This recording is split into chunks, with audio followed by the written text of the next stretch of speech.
Today's topic is it is the fifth part of French Revolution, chapter 1 of History, class 9. जो हमारा आज का topic है ये हमारा है did women have a revolution.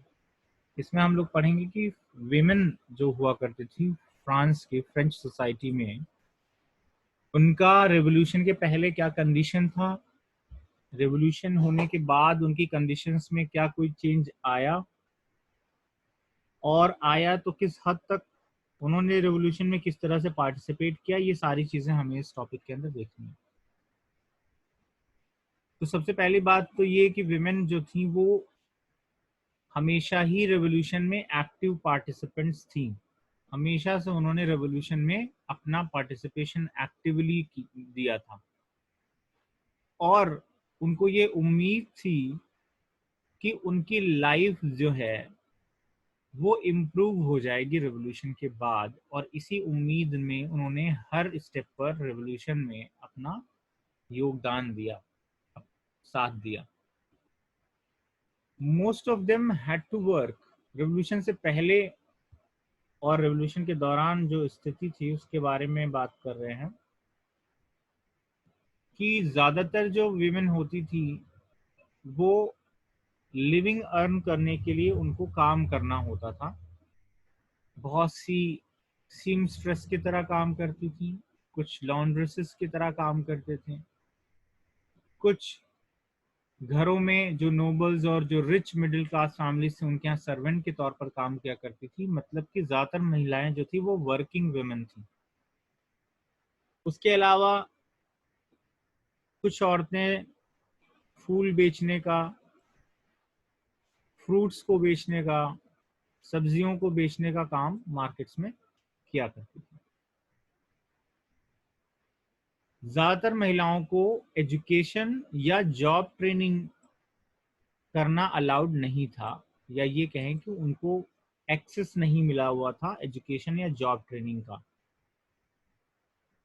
केवल जो नोबल्स की फैमिली में जो डॉटर्स होती थी, उनकी लड़कियां होती थी, या जो थर्ड स्टेट के जो वेल्दियर मेंबर्स होते थे, जो धनी परिवार होते थे, जैसे बिजनेसमैन हो गए, मर्चेंट्स हो गए, ऐसे लोगों के यहाँ जो लड़कियां होती थी उनको एजुकेशन कॉन्वेंट में दिलवाई जाती थी, या उनको एजुकेशन का एक्सेस हासिल था, लेकिन जॉब ट्रेनिंग उनको प्रोवाइड नहीं की जाती थी।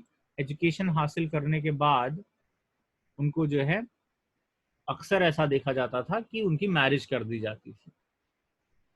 कुछ एक्सेप्शंस अगर हो जॉब ट्रेनिंग के तो बात दूसरी है, वैसे उनको एजुकेशन देने के बाद उनकी जनरली मैरिज कर दी जाती थी। जो वर्किंग वुमेन थी उनको काम के साथ साथ अपने परिवार की देखभाल भी करनी होती थी। ज्यादातर महिलाएं वर्किंग वुमेन थी और अपने वर्क के साथ साथ उनको अपने परिवार को भी देखना होता था,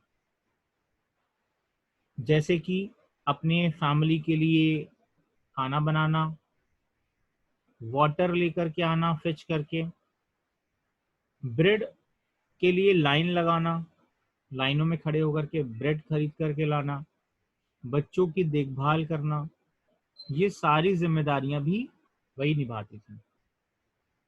और जो उनके वेजेस होते थे वो मेन के कंपैरिजन में हमेशा कम हुआ करते थे। तो ये उनकी सोशल कंडीशन थी रेवोल्यूशन से पहले और रेवोल्यूशन के दौरान। बाद में हमने ये पढ़ा था ऊपर के टॉपिक्स में कि बहुत से विमेन ग्रुप्स जो हैं एस्टैब्लिश किए गए थे। तो हम देखेंगे, ये इंपॉर्टेंट क्वेश्चन है कि विमेन ग्रुप्स, इनफैक्ट विमेन वाले टॉपिक में यही सबसे ज्यादा इंपॉर्टेंट है कि विमेन ग्रुप्स की क्या क्या डिमांड्स थी, विमेन ग्रुप्स क्या होते थे और उनकी डिमांड्स क्या क्या थी। तो हमने ऊपर पढ़ा था कि बहुत से विमेन ग्रुप्स, लगभग 60 विमेन ग्रुप्स उस समय थे। आप कहीं पर चाहें तो नोट भी कर सकते हैं, लगभग वहां पर 60 विमेन ग्रुप्स उस समय फ्रांस में बन गए थे, जिसमें कि जो सबसे इम्पोर्टेंट विमेन ग्रुप था वो था the society of revolutionary and Republican women. ये सबसे फेमस ग्रुप था वहां का, और उनकी जो डिमांड्स हैं उनको यहाँ पर लिस्ट किया गया है, आप उसको ध्यान से देखिए और लर्न करना है आपको। Main demand was the women enjoy the same political rights as main.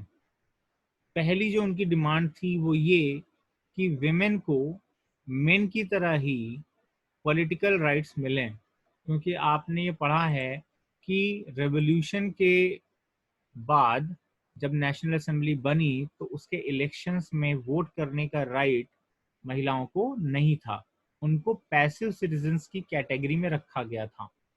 Voting rights किसको दिए गए थे? केवल उन मेन को जो कि 3 days के लेबर के वेज के बराबर टैक्स पे करते थे। यानी कि जो नॉन टैक्स पेइंग मेन थे, नॉन वर्किंग मेन थे, और जो महिलाएं थी सारी, उन सबको पैसिव सिटीजन्स की कैटेगरी में रखा गया था, उनको वोटिंग राइट्स नहीं थे। तो उनकी सबसे पहली डिमांड यही थी कि उनको मेन की ही तरह पॉलिटिकल राइट्स मिले। कॉन्स्टिट्यूशन जो बना 1791 में, उनको जब पैसिव सिटीजन की कैटेगरी में रखा गया तो इससे उनको काफी निराशा हुई। उनको उनका मानना था कि उनको भी एक्टिव सिटीजन्स माना जाना चाहिए। They demanded the right to vote. उन्होंने डिमांड किया राइट टू वोट का, और उन्होंने ये भी डिमांड किया कि उनको असेंबली के इलेक्शंस में चुनाव लड़ने का भी मौका मिले, केवल वोट करने का नहीं बल्कि उनको ये मौका भी मिले कि वो उसमें इलेक्शन में पार्टिसिपेट कर सकें और पॉलिटिकल ऑफिस को होल्ड कर सकें। तो ये कुछ डिमांड्स हैं उनकी जो आपको याद करने हैं। ये विमेन ग्रुप्स और उनकी डिमांड्स है। लगभग 60 विमेन ग्रुप्स थे, जिनमें जो सबसे फेमस विमेन ग्रुप था वो आपने ऊपर भी उसका नाम पढ़ा हुआ है, उसको आपको याद रखना है, the society of revolutionary and Republican women. और इनकी डिमांड्स क्या क्या थी वो आपको लर्न करना है।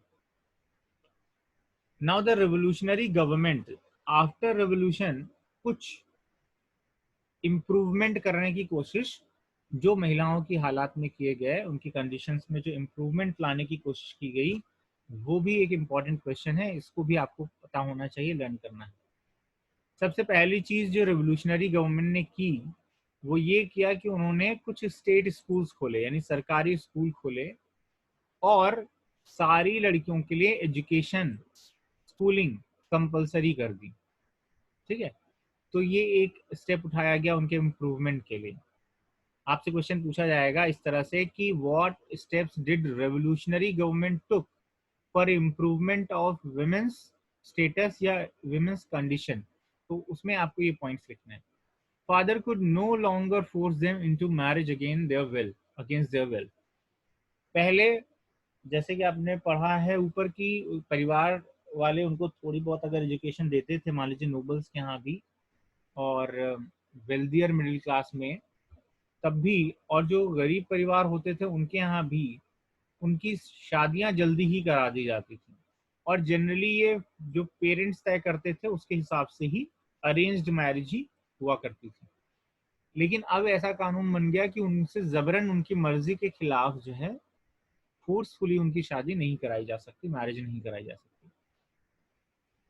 तीसरा जो इम्प्रूवमेंट लाने के लिए स्टेप लिया गया वो ये कि डिवोर्स अब लीगल हो गया था, और डिवोर्स के लिए पहले केवल मेन ही अप्लाई कर सकते थे। पहले पुरुषों को ही ये राइट था कि वो डिवोर्स ले ले महिलाओं से, विमेन से, लेकिन अब विमेन अगर चाहें तो वो भी अपने हस्बैंड से डिवोर्स ले सकती थी। Next, women could now train for jobs. अब उनको जॉब्स में ट्रेनिंग के लिए कोई मना नहीं करता था, जॉब्स की ट्रेनिंग उनको अवेलेबल करा दी गई, उसके लिए एक्सेस दे दिया गया। अब वो आर्टिस्ट बन सकती थी, छोटे मोटे बिजनेसेस चला सकती थी, ऐसे भी अलाउंस उनको मिल गई। During the reign of terror के दौरान, यानी कि रॉबेस्पियर के रूल के दौरान, the new government issued laws ordering closure of women's club. तो ये इंपॉर्टेंट है मल्टीपल चॉइस क्वेश्चंस के पॉइंट ऑफ व्यू से कि किस रूल में या किस के गवर्नमेंट के दौरान जो विमेन्स क्लब थे उनको बैन कर दिया गया। तो आपको बताना है रेन ऑफ टेरर के दौरान अगर ऑप्शन आएगा तो, या फिर मैक्सिमिलियन रॉबेस्पियर के रूल के दौरान महिलाओं के क्लब्स को बंद करा दिया गया, उनकी पॉलिटिकल एक्टिविटीज जो हुआ करती थी उसको क्लोज करा दिया गया, और बहुत सी जो प्रोमिनेंट विमेन लीडर्स थी उनको अरेस्ट कर लिया गया। बहुत सी इनमें से जिनको अरेस्ट किया गया था उनमें से काफी महिलाओं को एग्जीक्यूट भी कर दिया गया, मार भी दिया गया। ठीक है, तो ये आपके मल्टीपल चॉइस के बेसिस पर उसके पॉइंट ऑफ व्यू से काफी इंपॉर्टेंट है। Women movement for voting rights and equal wages, यानी कि जो महिलाओं का आंदोलन था उनके पॉलिटिकल राइट्स को लेकर के, और जो उनकी डिमांड थी कि हमें मेंस के बराबर ही इक्वल वेजेस मिलें, उसको अगले कई सौ सालों तक कंटिन्यू किया गया। नई महिला लीडर्स जो विमेन लीडर्स थी वो आती रहीं, और इसको पूरी दुनिया में पूरे कंट्री वाइड इन मूवमेंट को आगे बढ़ाने की कोशिश की गई। फाइनली 1946, ये ईयर आपको याद रखना है, 1946 में फ्रांस में महिलाओं को वोटिंग राइट्स मिले। मतलब सोचिए 1789 में रेवोल्यूशन हुआ और उसके कई सौ सालों बाद तक उनको कोई पॉलिटिकल राइट्स नहीं मिले, इतने मूवमेंट्स के बावजूद। फाइनली 1946 में उनको वोटिंग राइट्स दिए गए। तो ये विमेंस के बारे में था, विमेंस की कंडीशंस क्या थी, उनका पार्टिसिपेशन कैसा था। तो आप बोलेंगे कि एक्टिव पार्टिसिपेशन था। उसके बाद उनकी लिविंग कंडीशन ड्यूरिंग रेवोल्यूशन और रेवोल्यूशन के पहले कैसी थी, तो आप बताएंगे कि वो वर्क करती थी लिविंग के लिए लॉन्ड्रेसेस, सी मिस्ट्रेस या सर्वेंट्स की तरह। उन कोई कोई वुमेन जो होती थी वो फ्लावर, फ्रूट्स और वेजिटेबल्स मार्केट में बेचा करती थी। ज्यादातर महिलाएं जो थी उनको एजुकेशन या जॉब ट्रेनिंग नहीं मिलती थी, केवल नोबल्स या वेल्दी जो मेंबर्स होते थे सोसाइटी के, उनके परिवार की लड़कियों को ही ये मिलती थी सुविधाएं एजुकेशन और जॉब ट्रेनिंग की। वर्किंग वुमेन को अपने घर परिवार की भी देखभाल करनी होती थी, और उनके वेजेस जो होते थे वो मेन से कम होते थे। वुमेन ग्रुप्स लगभग 60 थे। उनकी जो डिमांड्स थी वो ये थी कि महिलाओं को भी पॉलिटिकल राइट्स मिले, और उनको जब पैसिव सिटीजन बनाया गया 1791 के कॉन्स्टिट्यूशन में तो काफ़ी उनको डिसअपॉइंटमेंट हुआ, काफ़ी निराशा हुई। उनकी डिमांड जो राइट टू वोट की थी, उसके अलावा उनकी डिमांड ये भी थी कि उनको असेंबली इलेक्शंस में चुनाव लड़ने का भी मौका मिले और उनको पॉलिटिकल ऑफिस होल्ड करने के लिए भी अलाउ किया जाए। जो स्टेप्स रेवोल्यूशनरी गवर्नमेंट ने उनके इम्प्रूवमेंट के लिया उसमें के लिए लिया, उसमें स्टेट स्कूल्स की ओपनिंग, एजुकेशन को कंपलसरी बनाना सारी लड़कियों के लिए, जो फोर्स मैरिज होती थी उसको रोकना, डाइवोर्स वुमेन्स के लिए भी अलाउ कर दिया गया कि वो भी डाइवोर्स ले सकती हैं, और वुमेन्स को जॉब ट्रेनिंग के लिए एक्सेस प्रोवाइड कर दिया गया। रेन ऑफ टेरर के दौरान क्या चेंजेस आए? रेन ऑफ टेरर के दौरान ये चेंजेस आए कि बहुत से जो वुमेन्स क्लब की एक्टिविटीज थी उनको बंद करके बहुत सी महिला लीडर्स जो हुआ करती थी उनको अरेस्ट कर लिया गया, और उनमें से भी बहुत को मार दिया गया। वुमेन मूवमेंट का रिजल्ट क्या हुआ? वुमेन मूवमेंट उसके बाद भी चलता रहा, कई सौ सालों तक आगे चला, और फिर फाइनली 1946 में जाकर के महिलाओं को फ्रांस में वोटिंग राइट्स मिले। ये हमारा पहला पॉइंट हो गया। आपको पता है कि ब्रिटिश कॉलोनीज थी, जैसे India was a British colony, है ना, ब्रिटेन की एक कॉलोनी था, ब्रिटेन के रूल के अंदर ही यहाँ पर गवर्नमेंट चलती थी।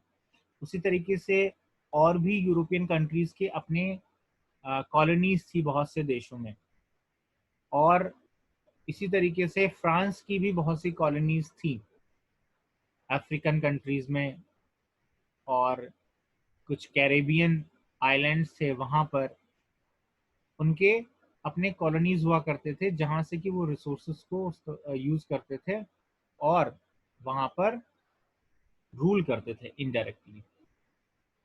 तो बहुत अब इन स्लेव्स जो होते थे, ये उनके स्लेव्स, जो स्लेवरी का एक ट्रेड सिस्टम वहाँ पर फ्रांस में शुरू हुआ था, उसको उसके एबोलिशन को लेकर के टॉपिक दिया कि उसका एबोलिशन कब हुआ, कैसे हुआ।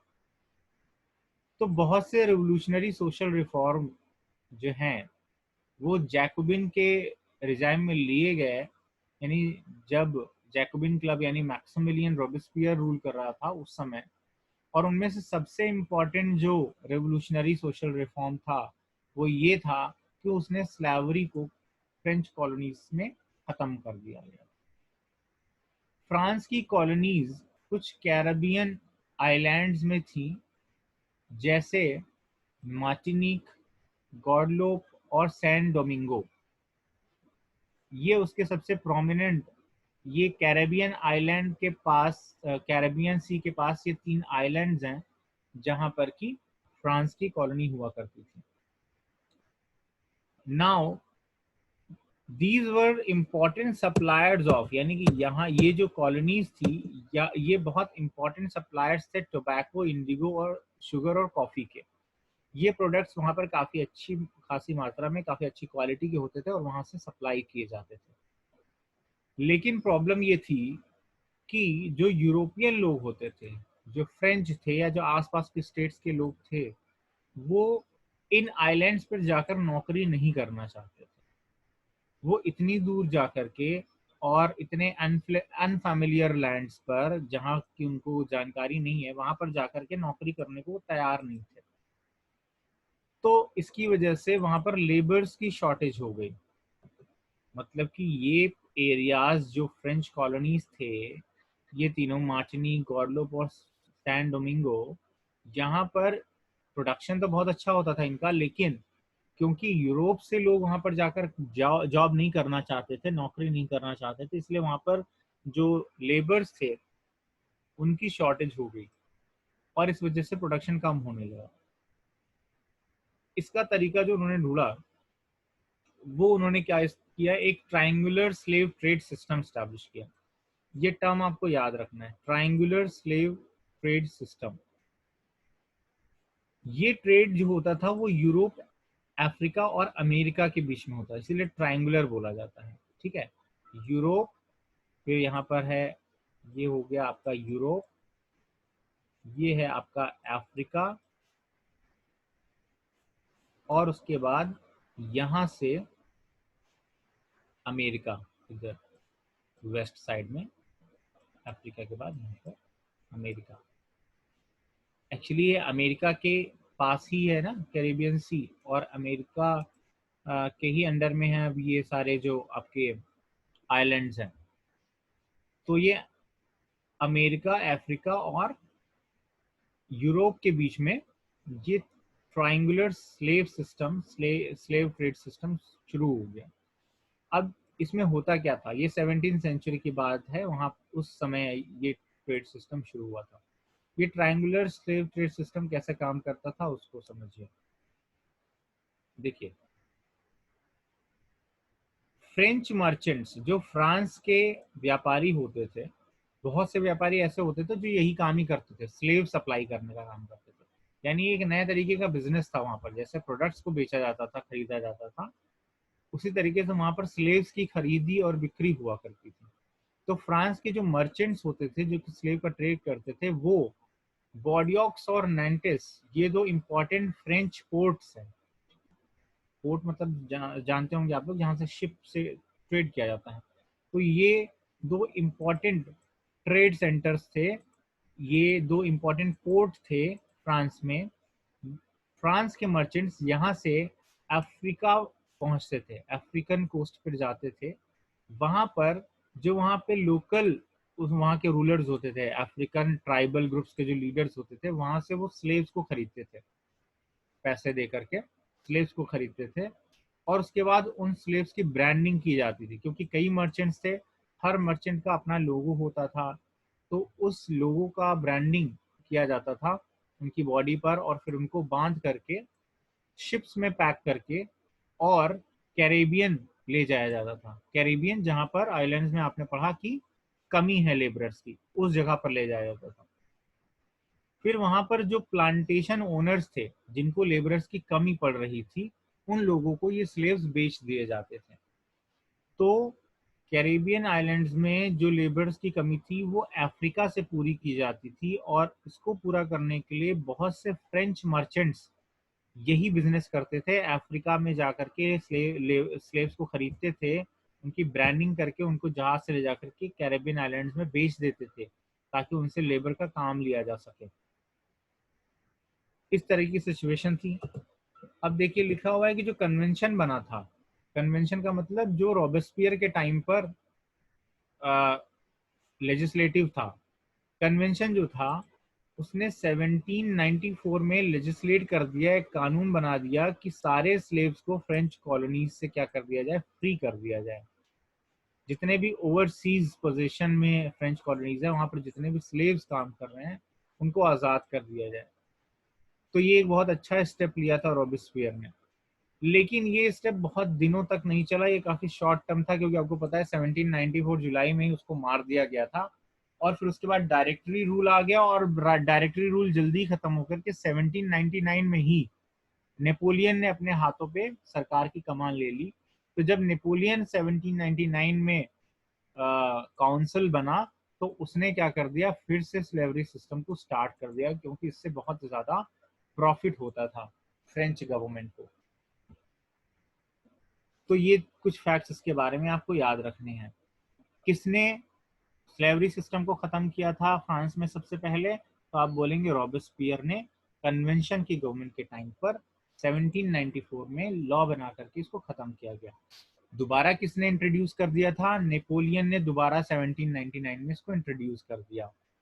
थ्री ये जो ट्राइंगुलर स्लेव ट्रेड सिस्टम ये किनके किनके बीच में होता था, तो फ्रांस, अफ्रीका और अमेरिका के बीच में होता था। फ्रांस के कौन से पोर्ट्स हैं जो किसके लिए यूज किए जाते थे, बॉर्डोक्स और नैंटिस। किन अमेरिकन कॉलोनीज या किन फ्रेंच कॉलोनीज में जो कि कैरेबियन आइलैंड में थी वहां पर लेबर्स की शॉर्टेज हो रही थी, तो आप उसमें ये तीन नाम बताएंगे कि मार्टिनिक, गॉडलोप और सैन डोमिंगो। किस चीज की सप्लाई करते थे ये, tobacco, Indigo, sugar and coffee. ये सारे इंपॉर्टेंट पॉइंट्स हैं जो आपको याद कर लेने हैं। अब फाइनली जो स्लेवरी सिस्टम पूरी तरीके से खत्म किया गया वो 1848 में खत्म हुआ फ्रेंच कॉलोनीज में। फ्रेंच कॉलोनीज को आजाद कर दिया गया और वहां पर स्लेवरी खत्म कर दी गई। और जो लास्ट आज का टॉपिक है, और ये आपकी बुक का भी लास्ट टॉपिक है, इसके बाद आपका ये चैप्टर कंप्लीट हो जाएगा, फिर हम आपको वर्कशीट्स देंगे और उसको आपको सॉल्व करके अपनी कॉपी पे लिखना है।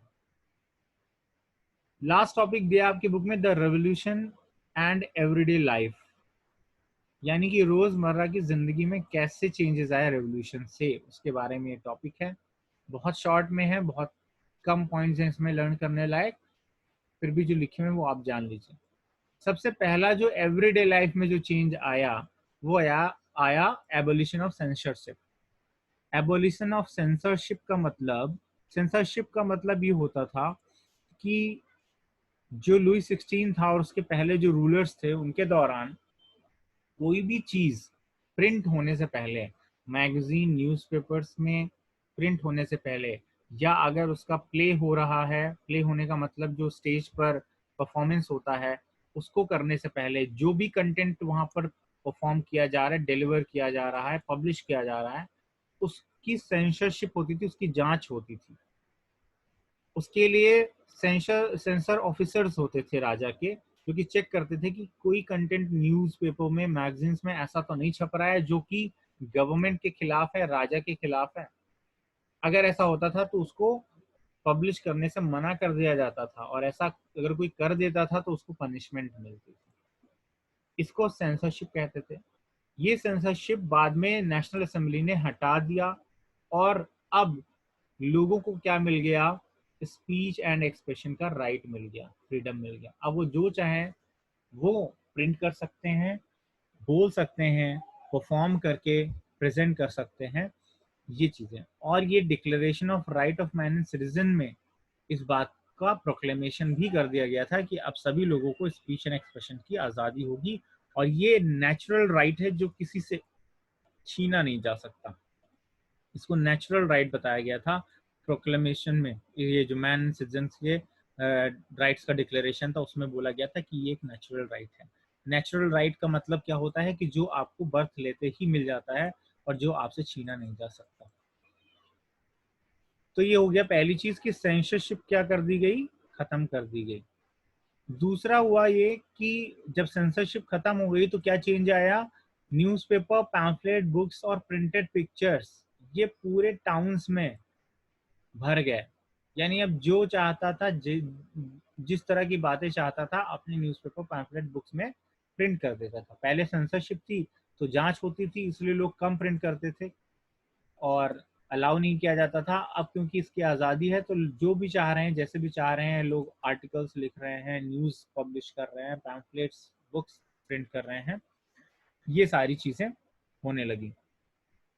और टाउन्स में पहुंचने के बाद बहुत तेजी से ये चीज़ें, क्योंकि कंट्री साइड के लोग, देहात के लोग भी आते थे शहरों में ट्रेड वगैरह के लिए और चीज़ों के लिए, जॉब करने के लिए, तो ये टाउन से होते हुए कंट्री साइड्स में यानी गांव में भी पहुंच गया और इस तरीके से बुक्स, मैगजीन्स और न्यूज़पेपर्स पूरे फ्रांस में ट्रैवल करने लगे। इन सारी चीज़ों में जो ये न्यूज़पेपर्स और मैगजीन्स वगैरह जो प्रिंट होते थे, उनमें फ्रांस में होने वाली जो इवेंट्स थे, घटनाएं थी और जो चेंजेस हो रहे थे, उन सब की बातें लिखी जाती थी। जैसे कि न्यूज़पेपर में आप हमेशा देखते हैं कि क्या क्या नई घटनाएं हो रही हैं, उसके बारे में आपको जानकारी मिलती रहती है न्यूज़ के थ्रू। वैसा ही यहाँ पर भी न्यूज़ और प्रिंट मीडियम के थ्रू प्रोवाइड किया जाता था। Freedom of the press also मेंट, अब फ्रीडम ऑफ प्रेस का मतलब जो प्रिंट मीडिया है, जो चीज़ें प्रिंट हो रही हैं उसको फ्रीडम मिलने के बाद ये भी होने लगा कि लोग ऑपोजिंग व्यूज प्रिंट कर रहे थे।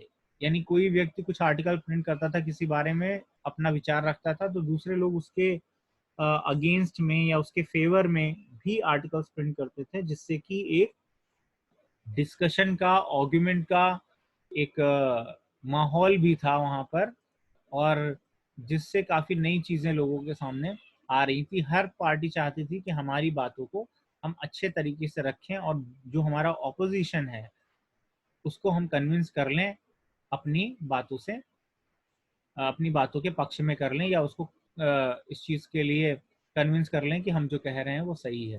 तो इस तरह से कई डिफरेंट तरह के आर्टिकल्स एक दूसरे के रिस्पॉन्स में भी प्रिंट हो रहे थे।